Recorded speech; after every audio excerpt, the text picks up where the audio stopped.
Hey everyone, welcome to my home. I'm so glad you guys are here today because in today's video, we're going to be breaking down everything you need to know about Amazon FBA from A to Z. If you make it through this video and feel like maybe there was a few questions that were maybe left unanswered that you want answers for, feel free to reach out to me directly, guys. I would be happy to help answer any and all questions. In the description box below, there will be a link to a Discord group. Join that, say hello. I'd love to make some new friends with some like-minded entrepreneurs. And yeah, feel free to bombard me with as many questions as you'd like. I'll get back to each and every one of you. Oh, by the way, if you did enjoy this video, please consider leaving a like as it will help my channel immensely. And I thank you guys for the support. While this video is going to be predominantly about Amazon FBA, I feel like I'd be doing you guys a disservice if I didn't at least mention the other method of selling on Amazon's platform, which is Amazon FBM. FBM means fulfillment by merchant, which as the name implies means that you as a seller are going to have to fulfill every single order that comes in through your Seller Central dashboard. Now, right away, I'm sure you can spot the problem here. While the profit margins are higher than that of FBA, shipping out each and every product a day, especially if you're getting busy, is going to be a headache. And while you can organize companies to come pick up the shipments for you, that's going to eat into your bottom line, which is the whole point of doing FBM in the first place. So just stick to FBA and make it easier on yourself. The first step I would recommend for anyone getting into Amazon FBA would be to first create a Seller Central account. And then shortly thereafter, make sure that account is seller verified so that it is ready to go when needed, when you need to sell some products.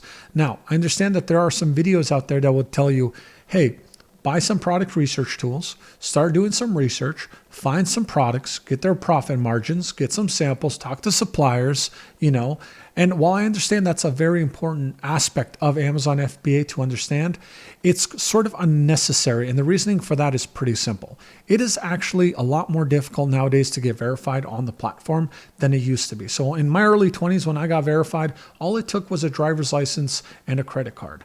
Nowadays, because they're trying to mitigate all these hijackers and all of these non-US sellers trying to pretend that they're US sellers, when in reality, they're just manufacturers in disguise that are trying to price gouge US market sellers, right?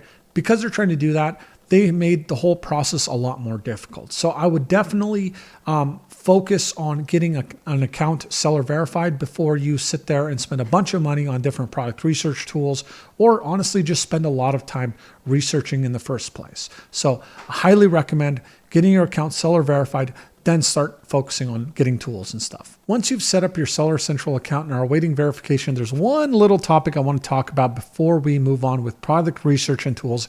And I promise, guys, it will be short. If you're an OG fan of this channel, you'll know already what I'm talking about. And if you're new, welcome. Well, we're going to be talking about it anyways. So I'm a very goal-oriented person. I think setting goals for whether they're product launches, restaurants, or whatever business model you're doing, setting yourself up with goals is the single fastest way to see success. And for me, I'm a car guy. If you guys go into my YouTube channel and you go look at some of my oldest videos, way before I even had 20 subscribers, I had some very, very expensive cars because I'd already seen success with all my business models before I ever decided making a YouTube channel. In fact, this YouTube channel was supposed to be about cars. I was supposed to be doing an exotic car YouTube channel, and somehow that just did not get the views I expected. Someone asked me what I did for work. I told them, and then that took off. So here we are. But setting goals for yourself is the most important aspect of any business because you want to be reasonable. So you want to temper your expectations. You want to put in a reasonable expectation that you can follow through with, but not something that's so unreasonable that you're only going to disappoint yourself later on. So I think for Amazon FBA, I think a great goal would be like $10,000 a month. I think that would be a solid goal that you can achieve within 1 or 2 months of starting your Amazon FBA journey. So that's how I set my goals up. You're going to change your goals according to what you like. Make sure it's a passion thing. Make sure it's not a, like something that you think you want. You got to really want it. So in my case, I'm a big car guy. I made all those happen for me, and I know you guys can do it back for yourselves. So with this little sort of motivational snippet on the video out of the way, let's get on with product research and tools. for a product research tool, what we're going to be using today is Junglescout. Now, do I recommend Junglescout? Absolutely. I've been using it for about, I think, 6 or 7 years at this point. It's been an amazing tool. Yes, I've used other ones like Viral Launch, Helium 10, and don't get me wrong, I like some of those tools, but honestly, Junglescout is what I invested in first, and honestly, it's done the job the best for me because some of them have really cool UIs, but they're really expensive, or they're really cheap, but they have really crappy UIs, or just sometimes some of these extensions are really confusing to use. And I don't think Junglescout is confusing at all. So what we're going to be doing today is breaking it down. Now, keep in mind, I haven't been staying up to date with some of the feature sets of Junglescout because some of you guys know I recently opened up a restaurant. That's been taking up a lot of my time. So I'll probably have to get re-updated with, some of the stuff that Junglescout has done recently. But one thing I do know for sure is there's 2 functions that everyone needs to learn about using Junglescout for finding products. So what we're going to do is we're going to find a product. We're going to find that product on Alibaba after we research it on Amazon, and then we're going to get into contact with one of these suppliers. We're not actually going to message them, but I'll give you guys a template so that you guys can use it for contacting these suppliers for yourselves. So let's get right into this little product search kind of phase. So first thing, we're going to get acquainted with how the extension works. So first things first, you're going to hit that extension. You're going to see a screen like this. It's going to be populating with a bunch of stuff if you're on a key term or a search term of some kind. Okay, so first things first, we're going to just give you guys an example of what it looks like. Okay, I'm just going to type in air fryer because that's what I bought recently. We're going to hit this extension, and this is what you're going to be seeing. So there's a lot of information to break down here, but really the most important aspect here is to break down the review, which is in this case the rating number, the review to revenue ratio. If there's very little reviews and there's a lot of revenue, that's typically a good product if you can find it on any respective category. Like I said, low reviews, really high revenue, that's the sweet spot. That's how you know a product is in the growth stage where you can establish yourself as a seller and make it hopefully a product that you can get right into and see some levels of success. Now, what we're not going to be doing is actually breaking down, the average rating number, average number of reviews, and average number of sales. We're not going to be talking about that right now because we're looking at air fryers, and nobody would want to sell an air fryer. It's really competitive and it's really expensive. So we're going to skip over this. I just want to show you guys how that extension works. The real trick here is not actually using the extension. The real trick here is to look into Junglescout's own website. Okay, there's this thing called the product database and the opportunity finder. Now, the opportunity finder is the sweet spot. This is where you're going to be finding all of your products. So what this is going to be doing is it's going to be finding certain keywords that may or may not fit exactly the search terms that you're looking for. So what we're going to do is we're going to hit select all. Okay, and then we're going to go through this list very carefully, and we're going to be breaking down what we want and what we don't want. So first things first, let's go start on the left side, working our way down. So appliances, I'll leave that in there, okay, because it could be small appliances, could be big ones. Arts, crafts, and sewing, I'm going to leave that in there. Automotive, that's a 50-50 term for me. Automotive could be either big products or small products, but I'll leave it just in case for some accessories. Baby, I'm actually going to take that out. I do not want to sell any kind of baby products. Not only are they gated, but a lot of products can be choking hazards, and I don't want to live with that on my conscience. So we're going to just skip that one over right away. Beauty and personal care, I'm also going to skip this one because this typically is a kind of product that people are going to be putting on their face, on their body. They're going to be using it to treat themselves in certain different ways. So all of that aside, it's going to be gated and it's going to need a lot of certifications to actually pass through so you can actually sell the product. So we're not going to worry about this at all. We're just going to move on. And also, there's a lot of competition. On top of that, on top of all those negatives, there's a lot of competition. So camera and photo, I'm just going to leave that one in because, there's a lot of accessories. The tripod that I'm recording this video on right now could be something that you might want to sell. I don't know. Cell phones and accessories, I'm going to leave that in, even though that is a very busy category. A lot of sales, a lot of competition, which we are not interested in. Clothing, shoes, and jewelry. This is one of my big red flags. Absolutely not. Because clothing is typically taste related. Now, what do I mean by taste? Everyone wants a pretty looking decoration item, okay? Whether it's clothes, shoes, pillows, blankets, paintings on a wall. And the problem is that if you don't get this right, if you don't pick the taste correctly, you are going to be alienating yourself from so many thousands of customers, okay? For example, let's just say you want to sell a red shirt. Okay, let's just say you don't know this, but red is not in. Nobody likes red shirts or green shirts or white shirts, okay? Or something like that. Let's just say you don't know that. You go and list it up, nobody buys it. But everyone's buying from your competition, even though it's the same exact style shirt, but it's blue, okay? Do you see what I'm saying here? If it's taste, it's no-go for me, okay? Because you never know what's going to work and what isn't going to work, okay? Unless you're like super into the clothing and fashion game, you'll know it then. But for a lot of people, it's just better to not go into it at all. Same thing for shoes, okay? People typically like wearing brand name shoes. That's one of the things where people are just, honestly, it's either Nike, Adidas, or some kind of name brand. They're not going to be going with no-name brand shoes for the most part. So you're going to really want to avoid this category. Also, it's taste. What if your shoes are ugly? How do you know they're ugly? What if you think they're good looking, but everyone else thinks they're ugly? No sales, right? Jewelry, another really incredibly busy, incredibly complicating product that I would never ever want to sell in. How do you know what good jewelry looks like? How do you know what high quality jewelry looks like? How do you know how to price it? So many different things that are just, it's making my brain melt just thinking about it. So no go on the jewelry. Okay. Computers and accessories, I'm going to leave that in. Electronics, I'll leave that in. Grocery and gourmet food, I'm not interested in anything with a shelf life, okay? Do not want to sell in that. Health and household, now I like the household aspect of it, but I'm still going to click out of it because health and household is a lot of supplements, a lot of dietary products and stuff like that, which are typically gated. So I don't want our results to be just tainted with a bunch of different supplements. So we're going to click that one out. Home and kitchen, industrial, kitchen and dining, musical instruments, I'm not interested in. Office products, sure. Patio, lawn and garden, sure. Pet supplies. I'm actually going to click this one out because this is typically pet food. And even though you might think it's like pet toys and stuff like that, which it is, there's a lot of pet food, and I don't want to be, responsible for trying to figure out how to sell pet food. There's of course certifications you got to pass with that as well. And also it's bombarded by a bunch of brand names, so you don't want to sell in there anyways. Software, no. It's called IP. Intellectual property is a no-go. I don't want to be accidentally selling anything pirated. And software, come on. How am I going to create some software? Okay, that's a lot of work. Sports and outdoors. This one's a 50-50 for me. I'm actually going to turn it off because sports and outdoors caters to a lot of clothing items.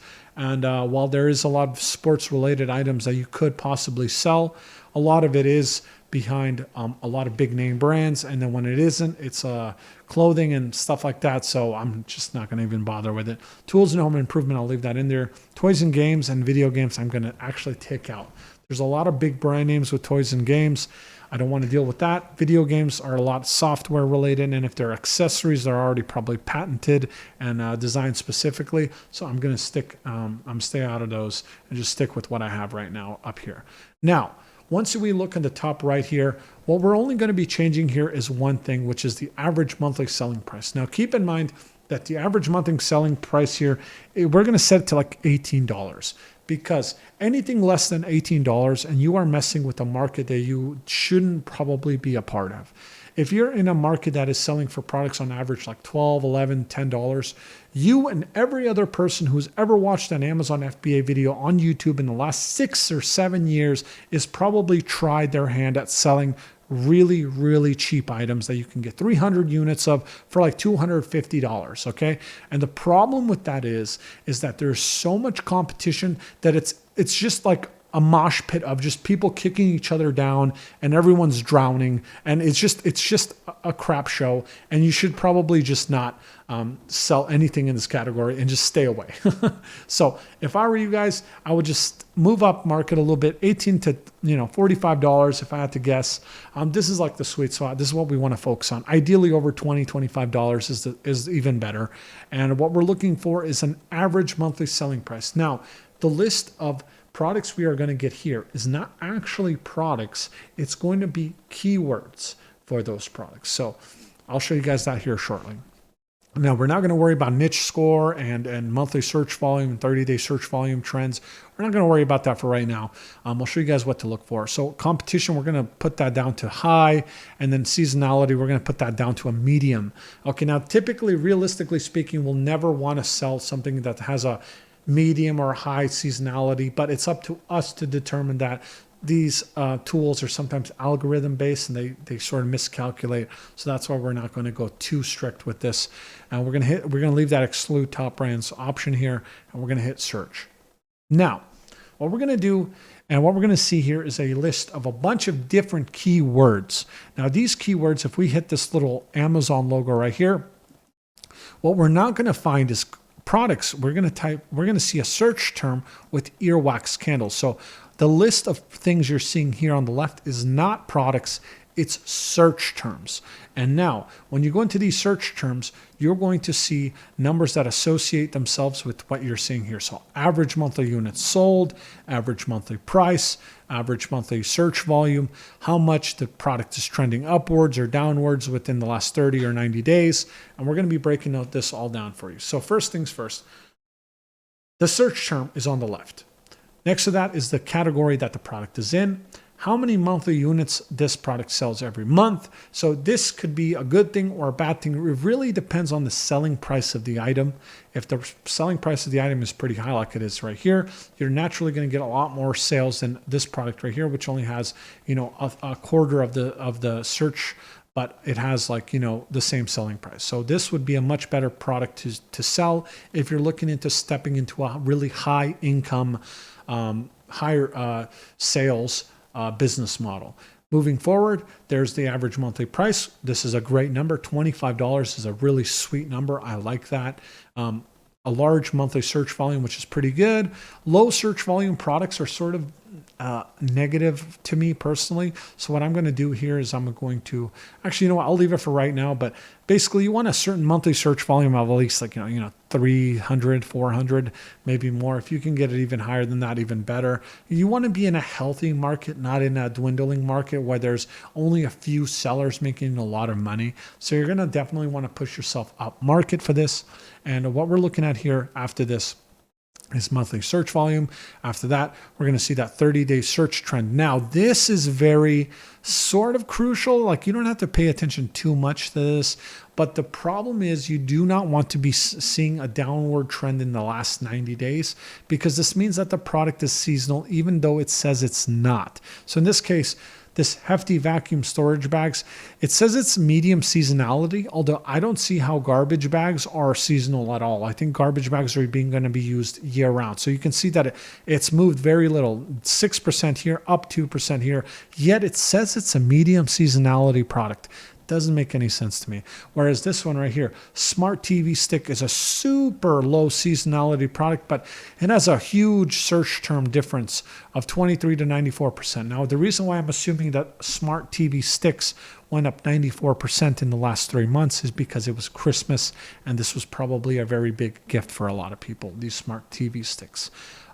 If we take a look at this a little further, basically don't pay attention too much to the seasonality. Don't pay attention too much to the niche score.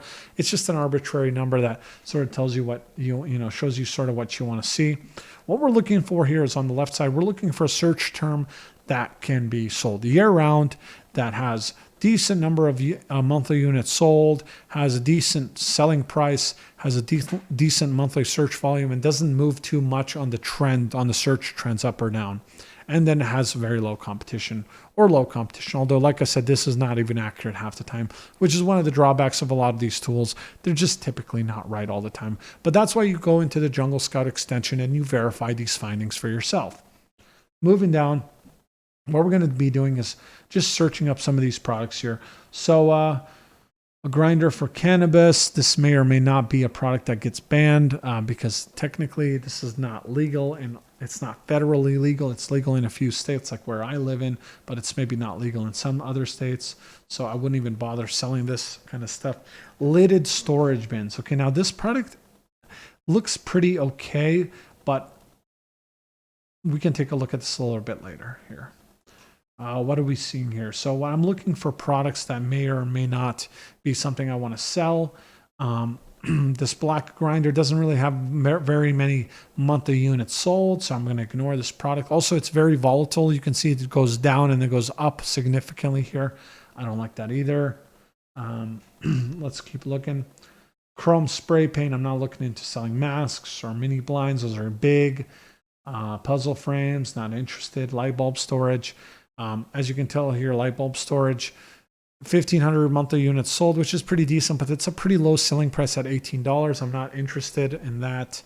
You can see a lot of volatility here. If you click the average units sold, you can see that there's a lot of volatility. You want to pay attention to this because this gives you a little bit of an idea of how it sells throughout the year. Okay, so that's another thing you want to take a look at. Desk under $30, pretty volatile. I don't see this being a good sign here.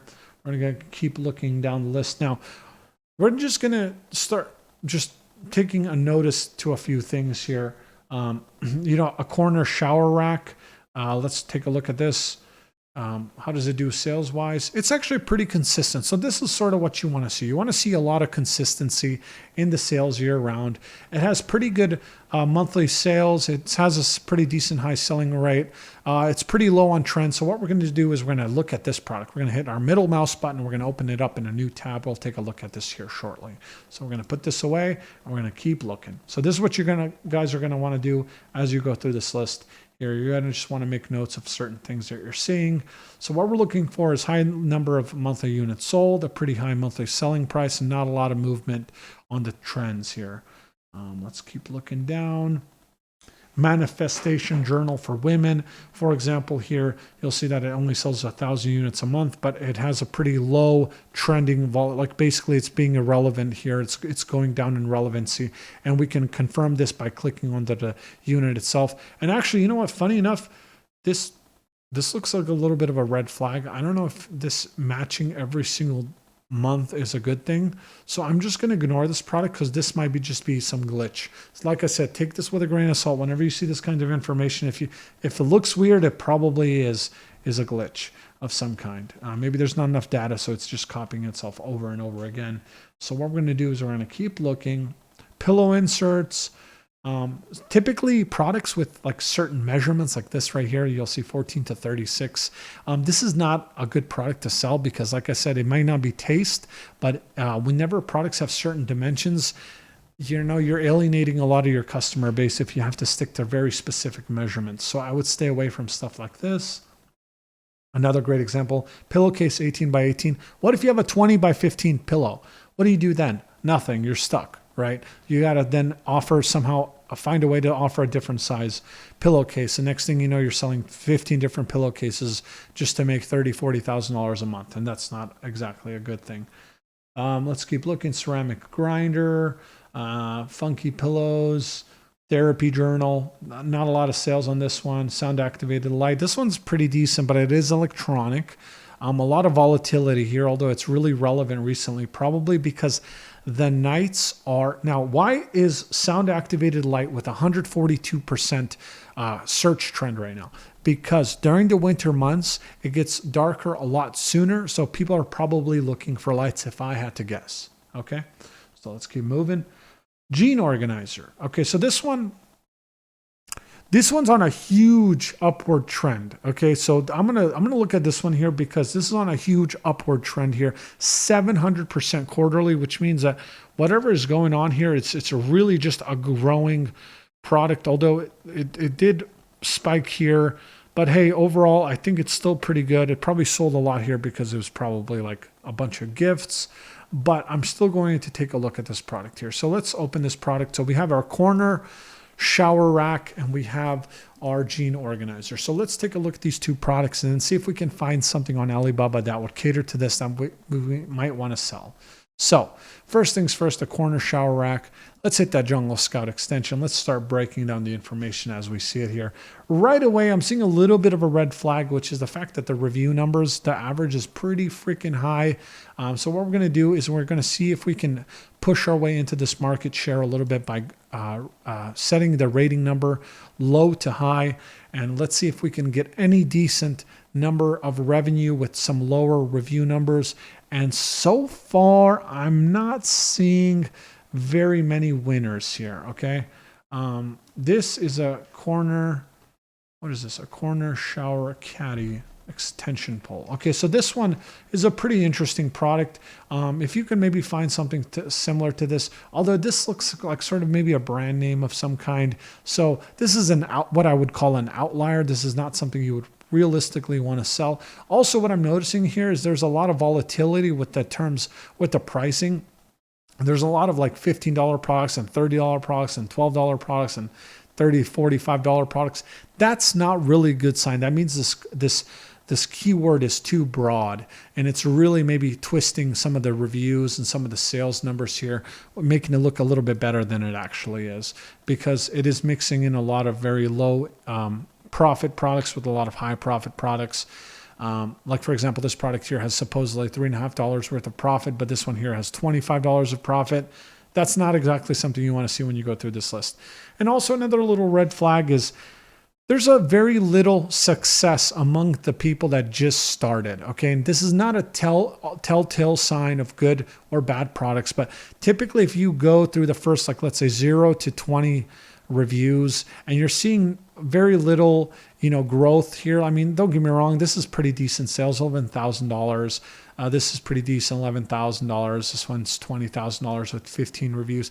This is an okay product. They're relatively new sellers too, but this guy has been selling for about 2-3 months now, and he's only gotten 9 reviews. And although he's doing well right now, was he doing well a month ago or 2 months ago? I mean, he only has 9 reviews.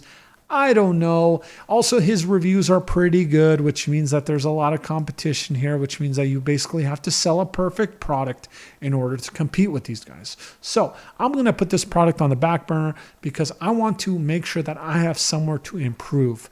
Okay, I have something that I can improve on. So what we're going to do is we're going to skip over this product for right now. Also, another one little thing to know before we move on to the next product. This product has a lot of different designs. How do you pick the right design? Okay, this is a decoration item. Okay, this is one thing you want to realize. This is a decoration item. I know it serves a really important function in a shower environment, but you're gonna want to make sure you pick a pretty enough product, because if it's not good looking, it's probably not going to sell all that well. Okay, so moving on. Now, Gene Organizer. This looks like a very cheap product if I had to guess. Okay, it had pretty decent growth. So what we're going to do is we're going to be taking a look at it through these reviews. And right off the bat, it's having about similar amount of sales, but much lower on the reviews. Okay, now it hasn't fully populated, but what I'm looking at here looks a little bit better than the product we just found. Now, the product we were just competing with, let's just actually open it up for comparison purposes. These products have an average of 2,000 reviews across the front page. And while there are a few products here doing crazy sales, these are probably big brand names that are sold in stores. I mean, it has 33,000 reviews. Come on, that's so many reviews. I'm not surprised to see these kinds of reviews and this kinds of sales numbers. $25 selling price, 1,400 monthly sales on average with 2,000 reviews. Whereas this one is doing similar monthly sales, similar average price with a lot less reviews. So this one is a lot easier to step into and compete against. Now, right off the bat, I saw something that was like sort of interesting to me. If we take a look at some of these competitors, they have a really, really bad reviews, which is good for us, which means that if we just make a decent product or fill in what they're missing, we could easily take over their market share with this product, okay? And they're all selling for $20, and while that's pretty cool, and a relatively higher priced item, what's really good is that the product itself looks like it's very, very cheap, which means that we could, with a little bit of like TLC, we could easily make some better quality products and sell it and make more money than a lot of these guys. And you can tell they're all FBA sellers here. I'm not going to click any of these sponsored listings because you guys know it's not my thing. I hate clicking sponsored listings. I know how bad it hurts to have people just visiting and clicking and wasting our money. So I'm not going to click it. But this guy right here is making $25,000 a month. He just brought his product in about a month and a half, 2 months ago. 2 months ago, and he's making $25,000 a month. He has 9 reviews. That's it. This guy's doing $87,000 a month, 82 reviews with only $20, 82 reviews, selling for $20 with really bad reviews. He's doing $87,000 a month. Now this product looks a lot better than the one we just looked at. So I'm already quite interested. Let's break it down a little bit further, shall we? So first things first, let's open this up a little bit. And what we're going to be taking a look at here is the fees. Now, the fees don't look very bad, although I would assume a lot of these are a little bit inflated fees, although the product itself is cheap, so this might sort of work in our favor. If we're looking at some of these higher end items, let's see, let's take a look here. So this product has an $8 fee, but it's selling for only $15. That's not a good sign. This product right here has a $10 fee, but you know what? This product is probably so cheap to make that it's probably maybe like $2, $3, which means there's like a total of an $11 profit margin on this product. Even with a $10 fee, this is probably a solid product to sell. So what we're going to do is we're going to organize it from lowest reviews to highest reviews. And what we're going to do is we're going to start taking a look at some of the sales of these guys here. So right off the bat, this looks a lot better than the previous product. As we can tell here, there's a lot of people here with 3, 4, 5, 6 reviews, and they're already making 36, 40, 18 grand a month. So what we're going to do is we're going to open up this product here. We're going to open up this product here. We're going to keep going down through this list. This guy has $41,000 in sales. We're going to click on this product here. This guy has $22,000. Let's look at a guy with maybe a little bit more reviews. Let's see if we can get, oh, here we go. This guy has $87,000 in sales with 82 reviews. This guy's $103,000 in revenue with only 105 reviews.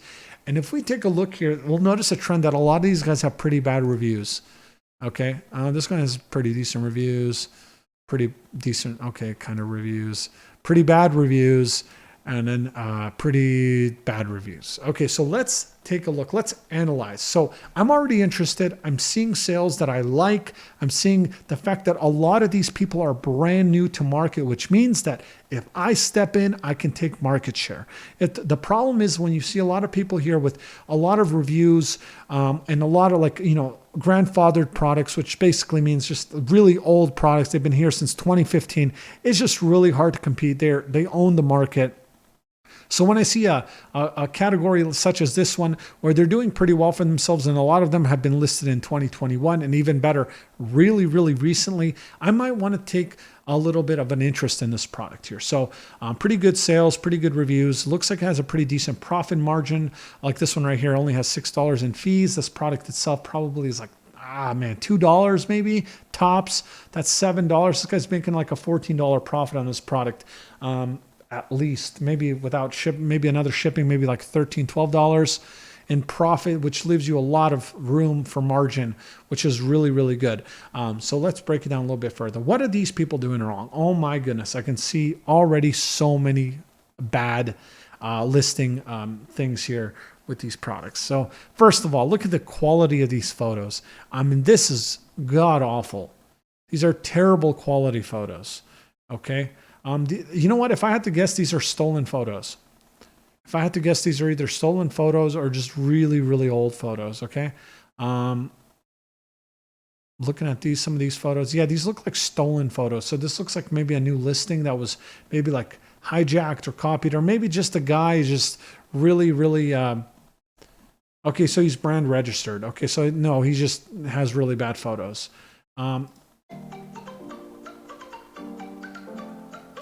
Okay, so this looks like a very, very unprofessional. This looks like probably someone that is selling direct from China, probably just a direct seller from China selling in the US marketplace. So we're not going to look at this product too much. Let's move on.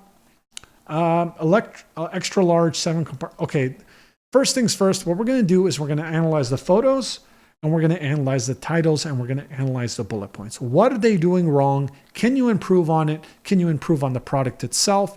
And how do we talk to the supplier? So that's what we're going to do in this little section of the video. First things first, the photos are really grainy. They're really old looking. This is not high quality at all. So I would easily be able to improve on this here. The infographics, while they're okay, this is not really high quality enough of a photo for me to justify looking at it. This is a pretty decent quality photo, although I don't like the way they incorporated the two into each other. It doesn't look very cohesive. Before, after, like that. I mean, I get it. Well, why not just put the photos next to each other so that way you can actually see what it does, or make the photos a little bit smaller, maybe put a little bit more infographics in it. Like how wide are these little shelves? How wide will they fit into it? Like, you know what I mean? Like just simple information that people would want to know, because not everyone has the same dresser, right? How deep is this dresser? How many, how wide is it? How deep can it fit a pair of jeans? Stuff like that. Just, things like that, little things that you can use to your advantage to make sure you sell more units than your competition. Secondly, this title, oh my goodness, this is horrible. Okay. Let me show you how I would type it into the search bar here. So watch, I'm going to literally copy and paste his listing right here, his title. And I'm going to show you guys a quick way to improve on this. Okay. We're not going to be, okay, you know what? Maybe I'll take off some of this stuff here. I don't need all this. So first things first, what he's not doing is he's not capitalizing the letter on each of these little compartments. First of all, he's not capitalizing each letter. Also, he's not using any kind of punctuation or any kind of like, I don't know what to call it. Just the punctuation is not there. It just doesn't look clean. It just looks like low effort, run on sentences. It's all lowercase. It doesn't look like anything you'd want to look at. I don't know. It would maybe trigger me a little bit if I had to look at this, and I would probably not buy from this guy. So I would try to do something like, oops, not like that, like this. And then jeans, capitalize all the letters. And then there we go. This looks a lot better. Now, if you guys take a look at the top, wouldn't that look a lot better than whatever this guy's doing right down here? This looks ugly. So there's an improvement right there that we can make in order to take market share from this guy. And then the last thing being this little bullet points. Now, what we're going to do is we're going to try to find one that does the bullet points. Oh, here we go. So this guy, okay, so this guy's bullet points is really, really terrible. This storage box has due designs to meet all your storage needs. This product size has 17 inch by 11 inch by 8 inch. So not only is it really bad grammatically, but it has no sense of format. There's no formatting. That's the word. Formatting. This title has no formatting. Okay. It just doesn't look good. Okay. I fixed the formatting up here a little bit. This looks a million times better. So you got to imagine that customers are looking at this kind of stuff and be like, man, what the hell is this? I get it. Some customers don't care and they'll just hit buy anyways, but this is something that I care about and I think you should care about as well. Moving on. This is the more ideal kind of bullet points that you're going to want to go for. So you want to put out a feature and then describe that feature. Put the feature in here, describe the feature. What's the feature? Describe the feature. So right here he says durable and high quality, then goes and says the clothing drawer organizers is made of non-woven fabric and made of ultra thick waterproof material. Great. So he tells you what the thing is, then he describes it. Okay, this is a good one. Okay. Now, how much does this guy do in sales? $41,000 a month with only 9 reviews. That's pretty good. That's pretty good. I got to be honest, the photos are also high quality. Look at that. Very clear photos. There's a little thing that could be improved here, but hey, whatever. Pretty clean photos, good infographics, good little circular graphic breakdown, letting just a little bit of extra little pizzazz given the photos. A lot of other, look at that. More, look, it's sort of telling you that it's more capacity, thick fabric, and higher edge compared to the competitors, which are small capacity, lightweight fabric, and overflowing clothes. Interesting. And if we take a look at his reviews, he has slightly better reviews. So how do we know which product we're going to choose? Let's just say we've determined this product has enough sales for me to go after. This product has enough bad competitors for me to take over market share from them. And we want to decide that we want to sell this product. Also, this guy's selling this product for $34. I'm sure there's quite a bit of profit margin in this. So what do we do from here? Okay, let's take a look at the competitors once again, and let's try to find one with really negative reviews. So this one has really bad reviews, 3.1 stars out of 5. What we're gonna do is we're gonna hover over this, we're gonna hit the 1 stars, and we're gonna go click, and then what we're gonna do is we're gonna read. Do not waste your money even looking at this product. This is not as expected. The product was so tiny that it couldn't hold my jeans. Appears to be made for a child under 4. 7 people found this helpful. This is a really bad sign, okay? Product not worth the money. This is not what it looks like in the pictures or the idea of how easy it would be to be useful. Very cheaply made, not impressed at all, doesn't stand up by itself, very small. Okay, so this guy is obviously selling something that is not exactly what it looks like, which maybe is the reason why the photos are super grainy. It's probably lying about the size. He's probably just honestly scamming people at this point with some really, like what is these photos, man? Like what is this? This looks incredibly unprofessional. Like, oh my goodness, you guys could improve on this so much. But anyways, let's move on.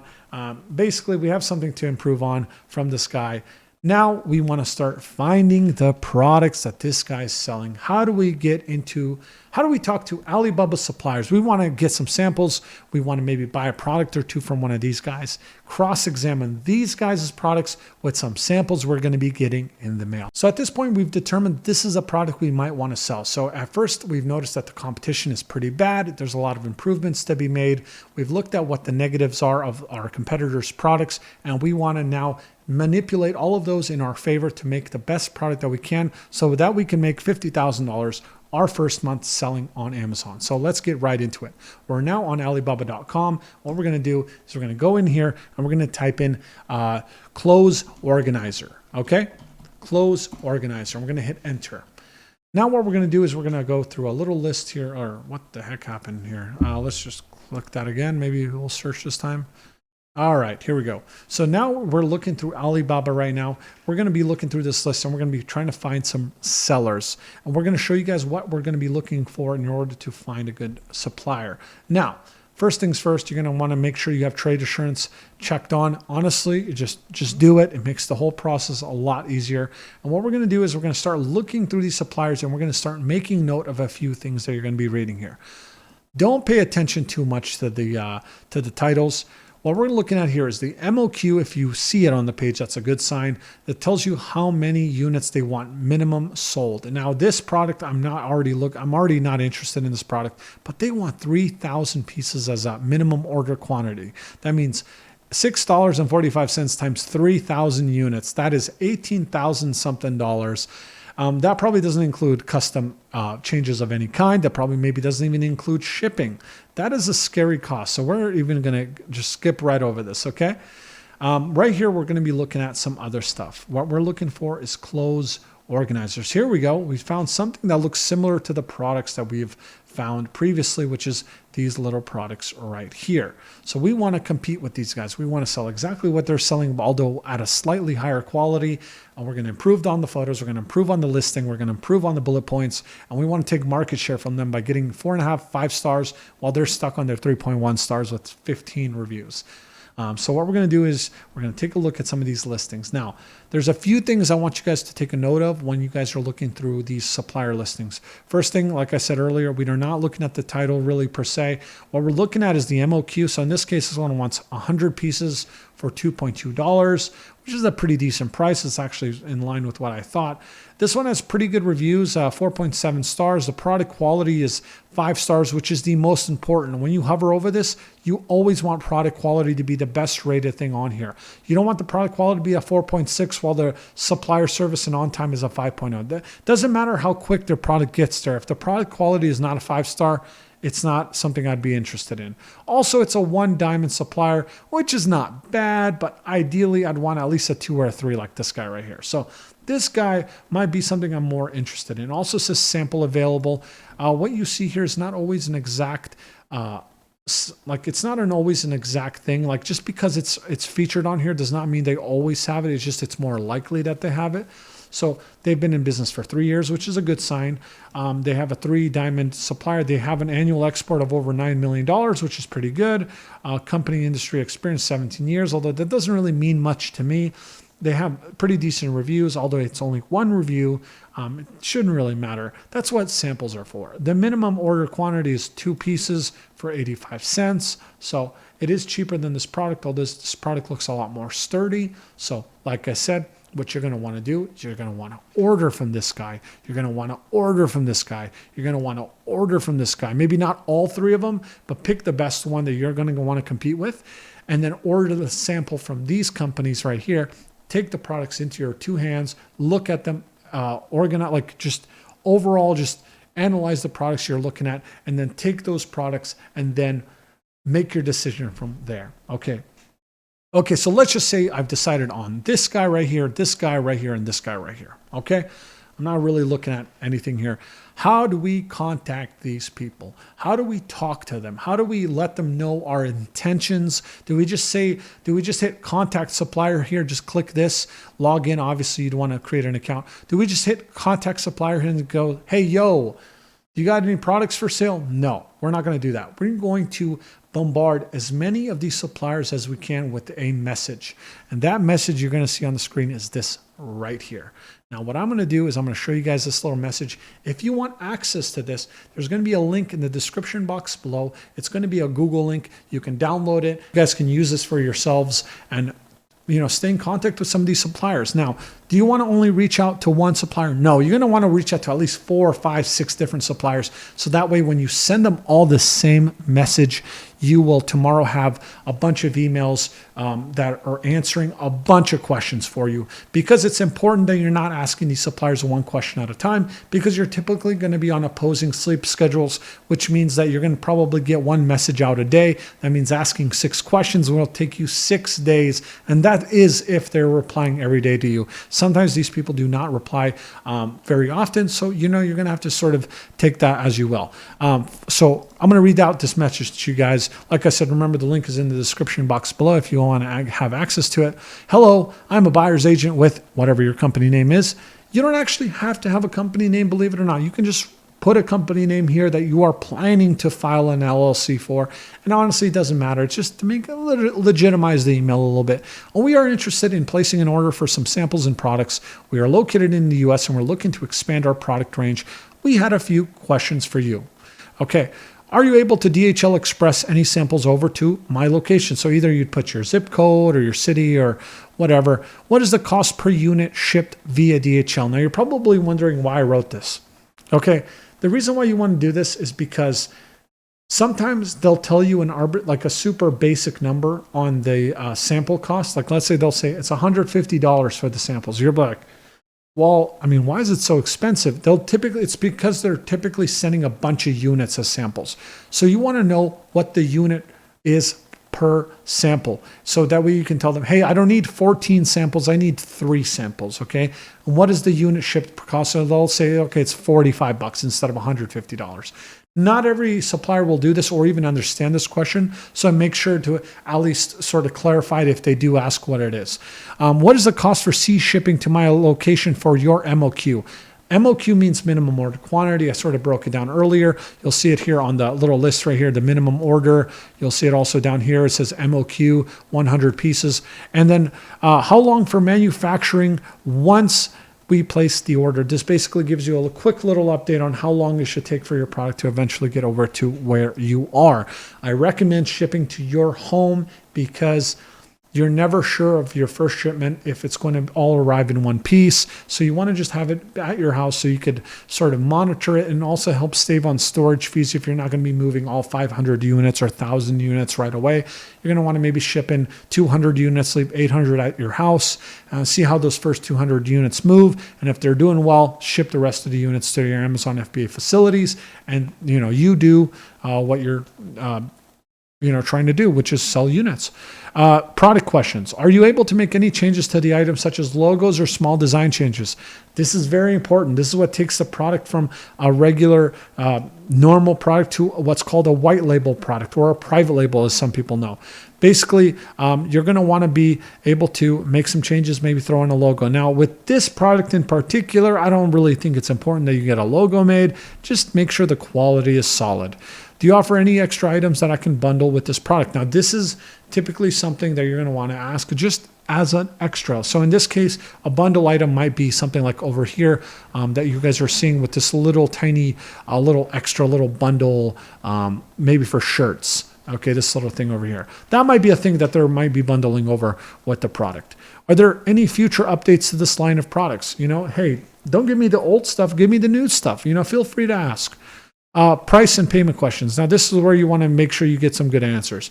Do you use PayPal to accept payment? What about credit cards? You're going to want to make sure that you at least ask this because you want to have as much safety as you can as you go through this process. So if you have to attach a credit card to a PayPal and then pay them with that, that would be incredibly safe. Or if you're going to use a middleman like escrow, something like that, I would recommend that as well. What are your prices for quantity starting from the lowest MOQ with DDP, which is delivery duties paid, shipping per unit? DDP shipping is the safest Incoterm for shipping. Now, I have other videos on my channel that basically break down what DDP is. So basically, the suppliers take over the full responsibility of the shipment from it leaving their port in China to it being to your house. So it's more expensive this way. It's a more expensive shipping method, but this basically confirms that your product is going to get over to your house 100% because it is all on them to ensure that happens. Do you offer a small trial order a trial order of a small quantity? So this is typically like, I know you have an MOQ of 300, but is there any way I can get an MOQ of 50 with a sort of a trial order? This is not something that you would want to do in maybe most cases, but this is just a question to ask because who knows, maybe if you're looking into buying a more expensive product, maybe the products are $6, $7 per unit. If you can get away with buying 50 instead of buying 200, who knows? That might be a good thing for you. Okay, what is the lowest MOQ you would be okay with me buying? We want to build trust in your brand. We will order more quantity if everything goes well. Thank you. Your name, your company name. There you go. Like I said, this link is going to be in the description box below. It's going to be a Google link. You guys can download it for yourselves and then fill in this as you see fit and then message these suppliers. Like I said, you're going to want to bombard as many of these suppliers as possible. Make sure to create an account on Alibaba and you should be good to go. Let's assume the following. You've ordered a sample and you've also ordered a product from your competitor. You've cross-examined the two and you've determined that your product is a higher quality. So now you feel confident enough to enter the market. You call up your supplier, you tell them to place the order, you get it done, wait 55 days, you get your product, you stack it up in your garage, and now you are ready to go. So what's next? Let's break that down. I'm going to give you guys a little sneak peek of what I'm working on with Lindsay because we're doing a little YouTube series with this. So without further ado, Lindsay's Outdoors. Okay, so we're going to try to make $30,000 in 30 days, but this actually works out perfectly in this video because you guys get to see what a naked account looks like. So this is going to be Lindsay's account, her seller account anyways, and you guys get to see how we're going to create a listing on this page. So first things first, you're going to have to get situated with what you're looking at here. So it's going to be asking you for some information. It's going to be telling you what marketplaces you're in, open orders, stuff like that. But for right now, we're going to add an order, we're going to add a product, and then we're going to make a shipping order for it. So that way you guys can see how to ship products to Amazon FBA warehouses. So let's get right into it. So top left, you're going to want to click the little triple stripes. You're going to want to add your product to the catalog. Now you can do it with catalog or you can do it with inventory. Either one works. They both have an add a product button. So what we're going to do is we're going to just click the first one and you're going to want to go into this list here. Now, let's just say that because we're selling some outdoors products, we want to maybe sell a kitchen knife. Okay. So we're going to do kitchen knife. We're going to hit, search. Once it goes into this little list here, we're not going to click anything here. We're just going to go create new listing on the left here. So we've determined that we want to select, let's say, an outdoor kitchen knife. So we hit that. We click the first one that's most broad. So like the ones with the least amount of search terms, we're going to just hit Chef's Knives. We're going to hit this right here. And then it's going to take us to a little page where we're going to fill out some more information. So in this case, we're going to just put in a UPC code that we already have. I have hundreds of these. So we're going to hit put in the code, hit the UPC, and we're going to give the product a name. So in this case, let's call it LO Outdoor Kitchen Knife. And then what we're going to do is we're going to give it a little symbol, go Chef Knife 100% carbon steel. Okay, so this is a perfect example of something that we would create. Then we're going to do, this product does not have a product name because we're not doing brand registered. Then you're going to want to go to the offer page, and you're going to want to make sure to give it a SKU, give it a quantity. Actually, in this case, we're not doing quantity because we're not doing FBM. So you're going to want to go LO knife 1. Okay, just give it a seller SKU. If you add a bundle or you add a different knife, just call it LO knife 2 or whatever your SKU is going to be. In this case, let's price the knife at $39.99. We're going to go Amazon will ship and provide customer service on the bottom here. Item condition is going to be new. What we're going to do is just hit save and finish. Now, once you hit save and finish, you're going to be taken to a page where it's going to tell you, hey, your listing is being created. Now, typically it says 30 minutes, 15 minutes. This is going to be done in like 5 minutes. So what we're going to do is we're just going to wait until this is up and running. Then we're going to go and create a shipping plan, show you guys how to do that. And then from there on, this 1 hour long video will be done for you guys. Once your product has populated the Manage FBA inventory page, now it is time to create a shipping plan to send your product to Amazon FBA warehouses. So let me show you guys exactly how to do that. So first things first, you're going to want to go to your product listing, and you're going to want to go to the right and click the little drop down menu with the edit button. And you're going to want to hit send replenish inventory. Once you click that, you're going to be taken to a shipping plan page where you're going to be needing to fill out a few things of information. So what we're going to do is we're going to swap it to all FBA SKUs on the top left here. And what we're going to do is we're going to start filling out addresses. Now, first thing you got to do is put in an address, okay? It typically will just be your house or wherever you're going to be shipping your products from. So in this case, you would hit add contact. You'd fill in this information to the best of your ability. Then you would populate this little thing here, and you would hit continue. Now, if you're wondering what this address is, it is an address for the courthouse because I recently got a speeding ticket, and I put Michael Scott from The Office on here. So there we go. So there's that. Now, the next step is to make sure that you are letting your your Amazon warehouses know how your products are being shipped to them. So what you're going to want to do is fill in some packing details here. So you're going to want to create a new case pack template. So if your products are coming in like, 1 per box, you're going to want to let them know. So in this case, I want to do knife box, 1 unit per box. Every box is 12 by 5 inches by 5 inches. It weighs 1 pound, and I'm going to hit save. Once I hit save, it's then going to ask me, okay, make sure to click knife box. Okay, once you do that, it's going to ask you how many boxes are you sending in with 1 unit each, right? So in this case, I'm going to put 20 for 20 units being sent to Amazon FBA warehouses. Once I hit that, you're going to hit ready to send. Okay, then you're going to hit confirm and continue.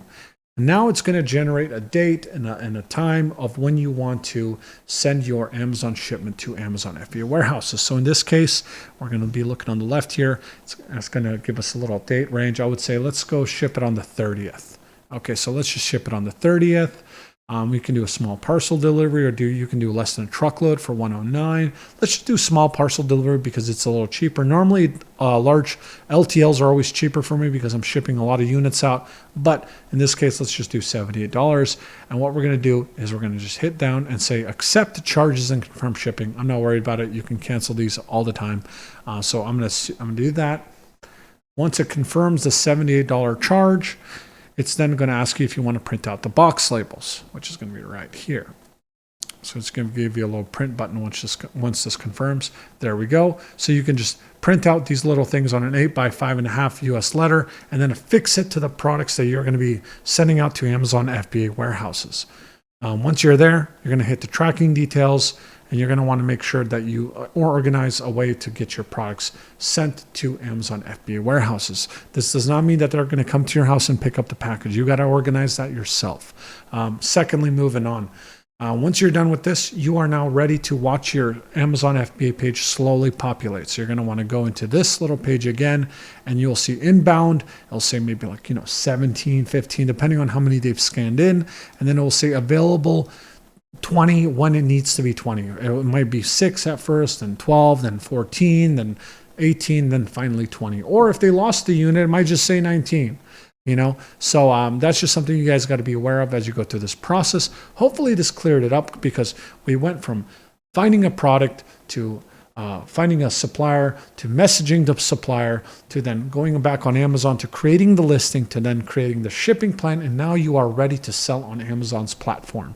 So I hope this video cleared up everything you guys needed to know about Amazon FBA. Hopefully you guys liked the video. Like I said earlier, if you did like the video, feel free to leave a like. I would really, really appreciate it. Stay tuned for more videos, especially Lindsay's 30K in 30-day challenge that we're trying to do here very soon once the store comes down a little bit and I have a little bit more free time to do this kind of stuff. I appreciate you guys watching this video the whole way through. Thank you so much, and I hope you guys have a great day.